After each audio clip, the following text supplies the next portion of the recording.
Hello, welcome back to Module 2, Part 4 of Microsoft Windows PowerShell course. Quick recap to what we have covered so far. We covered Module 1, getting started with Windows PowerShell. Module 2, Introduction to Windows PowerShell. We covered 3 parts, and this is Part 5, or we covered 4 already, and this will be Part 5, and then later on we will do 6 and 7, and then overview about objects and variables, a deep dive into this topic, pipeline and formatting, data structure and export import, PowerShell script and functions, then remoting WMI, AD, Exchange, SQL. So, Module 2, Introduction to Windows PowerShell. Topics under Module 2. Commandlets, we finished that one. Tab expansion, aliases and history and profiles. And we covered that one in the previous section. We covered the error handling as well, and the help around it. For today, it will be only around security. Let's have a look at the security. Windows PowerShell default security settings. The .ps1 file extension is associated with Notepad. Execution policy is restricted by default. To execute a script, the full path is required to prevent command hijacking. So, the file extension for PowerShell script files always .ps1 for both PowerShell v1, v2, and same to the latest release. To help stop scripting being accidentally run with potentially devastating result, PS1 file cannot be executed by double-clicking them in Windows Explorer. They are associated with Notepad. When running scripts directly from the PowerShell console, even when in the same directory as the script, you must prefix the script name with backslash. This execute the script in the current networking directory. For example, // script name .ps1. I'll show you that one in the example as well. To run PowerShell script from the scheduled task, run the command, or from shortcut PowerShell.exe must be called and a script name passed in with the file parameter PowerShell.exe hyphen file semicolon c script.ps1. Other parameters that can be utilized when calling PowerShell can be found by typing the following command: PowerShell /? Next is the execution policies.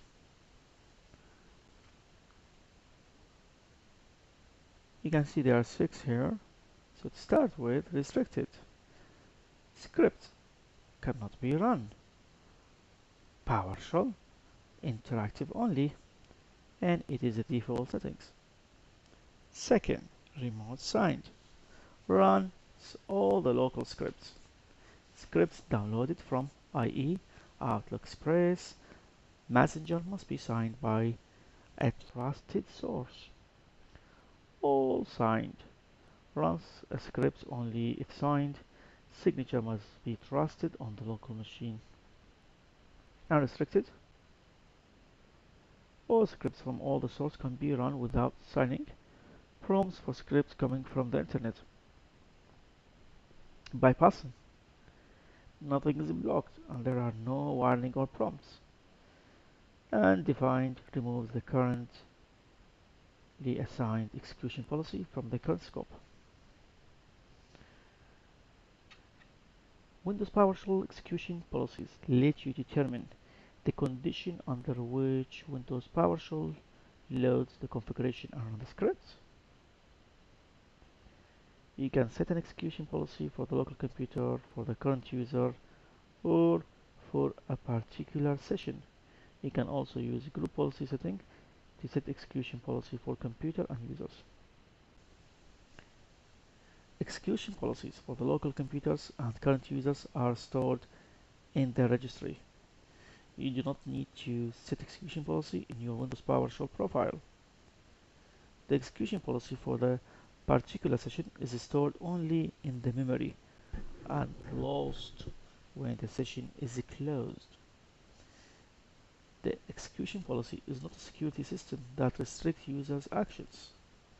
For example, users can easily circumvent a policy by typing a script content and command line when they cannot run the script.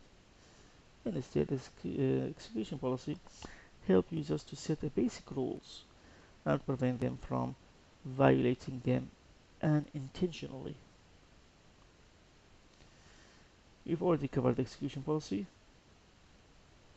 and this is just a quick recap. Restricted. It's the default execution policy in Windows 8, 2012, and 8.1. Permits individual commands, but not running scripts. Prevent running of all script files, including formatting and configuration file, .ps1, XML, module scripts files, .psm1, and PowerShell.ps1, all signed. Scripts can run.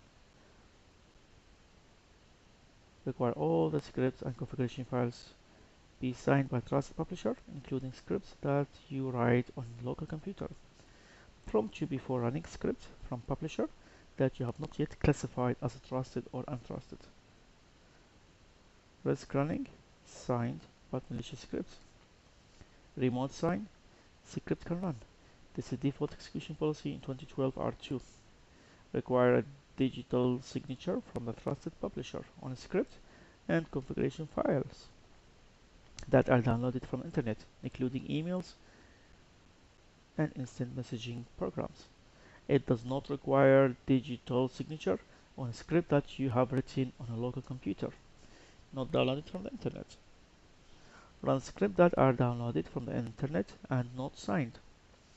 If a script using to unlock files, risk running an unsigned script from source rather than internet signed. But malicious scripts are restricted. Unassigned script can run. This risk running malicious scripts warns the user before running scripts and configuration files that are downloaded from the internet. Bypassing, nothing is blocked and there are no warning or prompts. So the question is, why did we use this execution or this policy? The execution policy is designed for configuration in which Windows PowerShell script is built into a larger application, or for configuration in which PowerShell is the foundation of the program that has its own security module, if that makes sense to you. And define, there is no execution policy set in the current scope. If the execution policy in all the scope is undefined, the effective execution policy is restricted, which is the default execution policy. Hopefully this makes sense to you. Now, you can set an execution policy that is effective only in particular scope.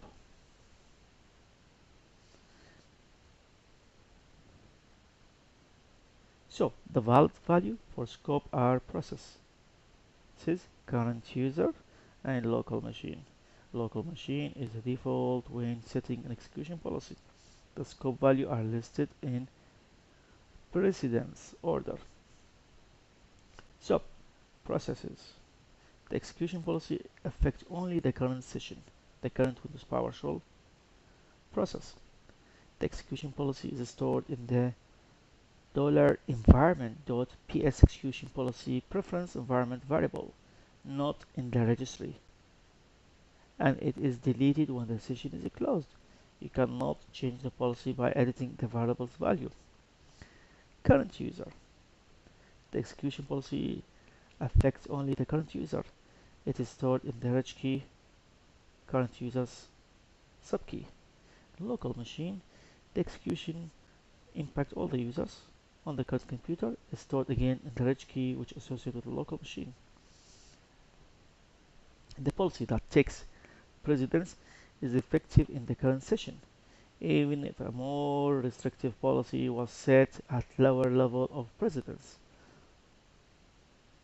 You can read about it and you can type get help-set-execution policy. Again, quick recap. GPO computer, GPO users, process users computers. This is the precedence. And you can see the GPO is an AD based for computer, same with the users, and the process is around the parameters within the script itself. Next, very basic demonstration of setting execution policy to unrestricted. This demonstration helped to understand how, to demonstrate how to get and set the execution policy. To set it for the machine, you need to admin write. All the settings is stored in the reg keys. Group policy definition override what is set locally. Get-execution policy equal restricted. Set-execution policy to execution policy unrestricted -scope current user, and you can run get-execution policy and that will list the policy currently assigned. So to demonstrate that one, I will create a text file, save it somewhere on my machine with extension ps1, put it in a directory, and then try to execute it with PowerShell. I should get restricted prohibit, which is the default behavior, and then I can change it and run it, and similar to just what I'll show you on it.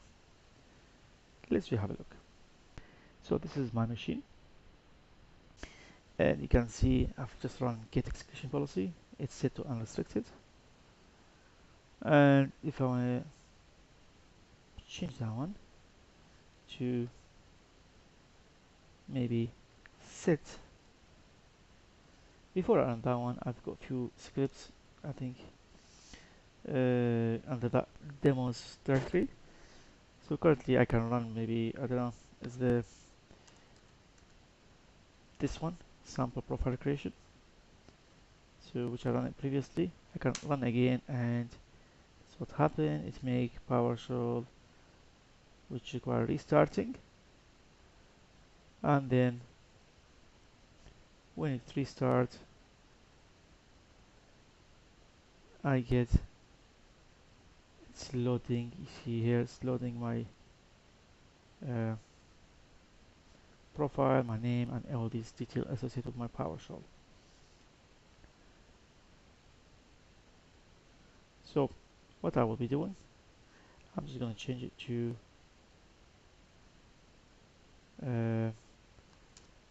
restricted, and see if I can,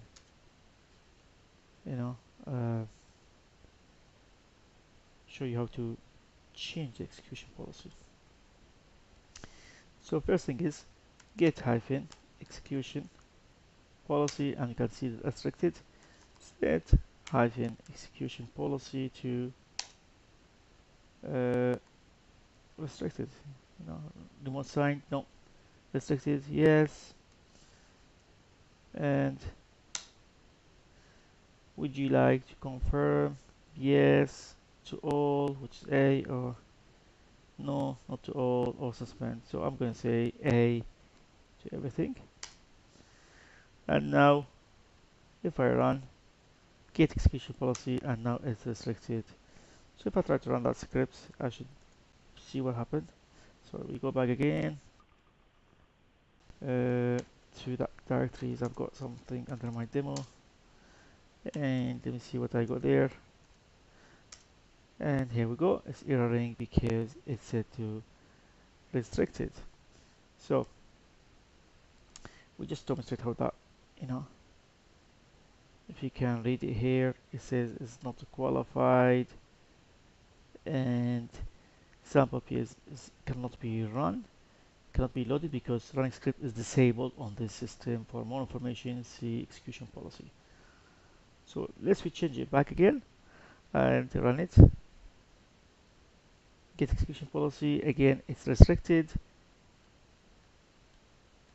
Set execution policy, and this time I'm gonna just put it to all signed, bypass, or default, or remote signed, or restricted, or undefined, or unrestricted. Let's go for the unrestricted one. I will change it later on. And similar to the previous one we've seen earlier, would you like to accept it? I say yes to all, and that's all, that's fine. And go again, and I try to run the script, and voila, I'm able now to run the script. So that's all what I had for you for the session. Let's do a quick recap to what we have learned.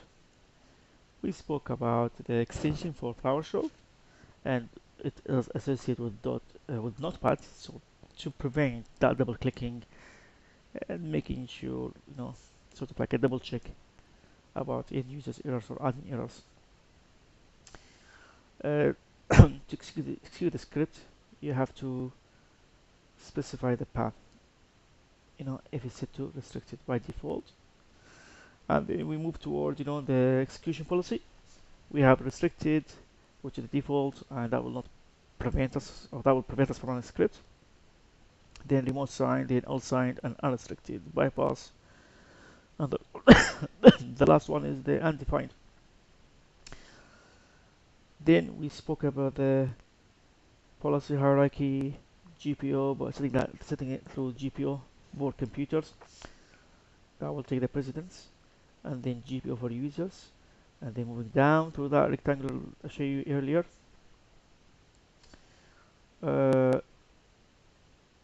That will be this one, and then process, then users, and then computers.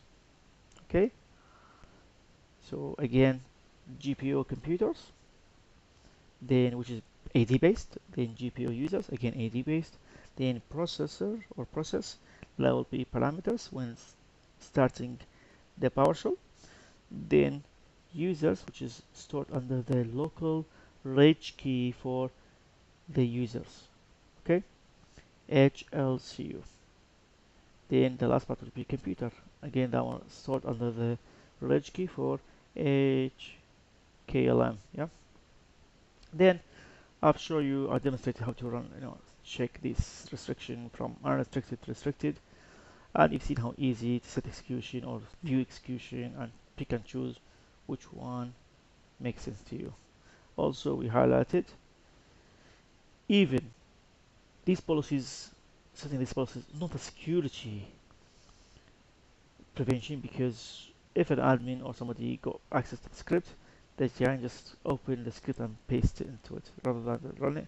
But anyway, it is another sort of like a level of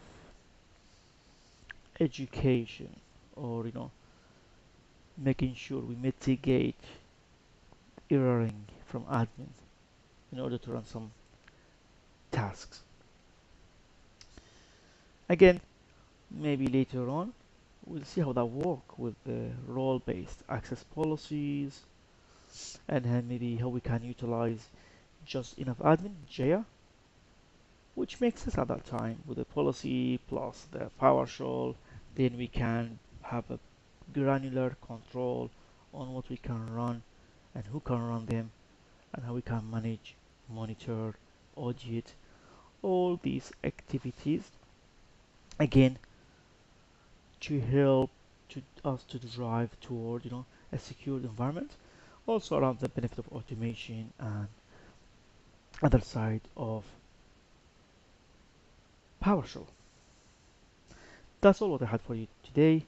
Hopefully you have learned something useful, and I shall basically catch up with you at the next part of our module 2 introduction to PowerShell. Thank you for watching. Goodbye.